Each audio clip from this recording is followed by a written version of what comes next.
Air travel is one of the most powerful forces that connect our world. Every day, thousands of flights cross borders, linking cities, economies, and cultures. But how do airlines gain permission to fly into or across another country's airspace? The answer lies in what we call the freedom of the air, a set of internationally recognized rights that govern how and where airline can operate. These freedoms were first established under the Chicago Convention on International Civil Aviation in 1944, which laid the foundation for the International Civil Aviation Organization, which is also known as ICAO. Initially, only 5 freedoms were formally recognized, but over time, as global aviation expanded, 4 more were added, bringing the total to 9. Together, these freedoms allow nations to cooperate while maintaining sovereignty over their airspace, balancing economic opportunity, fair competition, and national security. So, the first freedom is the right of overflight without landing. The first freedom gives an airline the right to fly over a foreign country without landing. For example, a Singapore airline flight from Singapore to London can fly over India or the Middle East without stopping. This is the most basic and essential freedom of international aviation. It allows airlines to plan efficient flight paths, avoiding unnecessary detours that will increase fuel costs and travel time. Without this right, every flight crossing multiple countries will require individual negotiation and clearance, making international travel nearly impossible. The second freedom is the right of technical stopover without commercial purposes. The second freedom allows an airline to land in another country for non-traffic purposes, such as refueling, maintenance, or emergency, without picking up or dropping off passengers. Before long-range aircraft became common, refueling stops were essentials.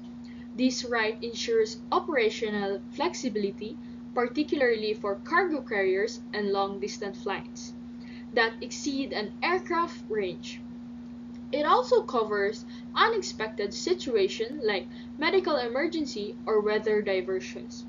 For example, a cargo flight from Tokyo to New York might land in Anchorage, Alaska for refueling. The third freedom is the right to disembark passengers and cargo in another country. The third freedom allows an airline to carry passengers, cargo, or mail from its home country to another. It forms basis of outbound international routes, supporting tourism, trade, and foreign relations.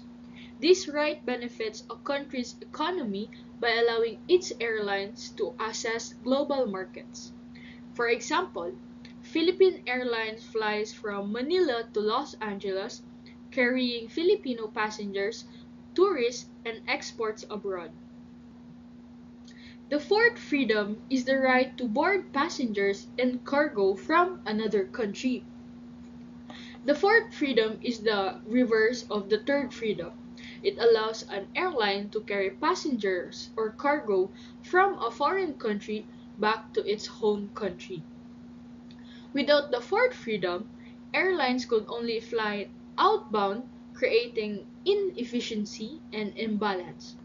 For example, Philippine Airlines can operate flights from Los Angeles back to Manila, bringing travelers, balikbayans, and cargo back to the Philippines. The fifth freedom is the right to transport passengers and cargo between two foreign countries. The fifth freedom allows an airline to carry passengers or cargo between two foreign countries as long as the flight either starts or ends in the airline's home country. This freedom improves aircraft utilization and offers passengers more route choices and sometimes cheaper fares. For example, Emirates operates a route from Dubai to Bangkok to Sydney. Passengers can book tickets from Bangkok to Sydney, even though Emirates is based in the UAE. The sixth freedom is the combination of the third and fourth freedoms. It allows an airline to carry passengers or cargo between two foreign countries by connecting them through its home base. Airlines based in strategic locations use this to connect global passengers through their hub airport. For example, Qatar Airways, Emirates, and Singapore Airlines have turned their home airports into world-class transit hubs. The seventh freedom is the right to operate between two foreign countries without connection to the country of origin. It allows an airline to operate between two foreign countries without touching its home territory. It supports regional connectivity and cargo flexibility, but it's only allowed through special bilateral or multilateral agreements. For example, a Singapore Airlines aircraft flying Kuala Lumpur to Bangkok without returning to Singapore. The eighth freedom is the right of consecutive cabotage. It allows an airline to carry passengers within a foreign country as part of an international flight that began in its home country. This is usually permitted in regions with deep aviation cooperations, such as the European Union Open Skies policy. For example, a British Airways flight from London to Paris, continuing to Nice, may carry passengers between Paris and Nice as part of the same international journey. So, for the ninth and last freedom, it is the right of autonomous cabotage. The ninth freedom is also known as the full cabotage. Allows an airline to operate entirely within a foreign country with no link to its home nation. This is the most liberal and controversial of all freedom. It effectively allows a foreign airline to compete directly with domestic carriers, something most countries restrict to protect their own aviation industry.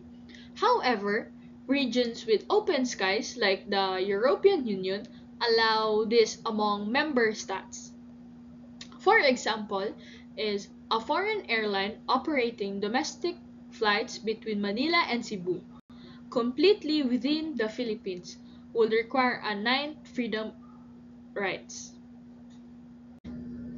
So, these freedoms are the legal backbone of international air transport, ensuring efficiency, safety, and cooperation between nations. They also reflect how the aviation industry evolved from limited bilateral agreements to today's open skies environment.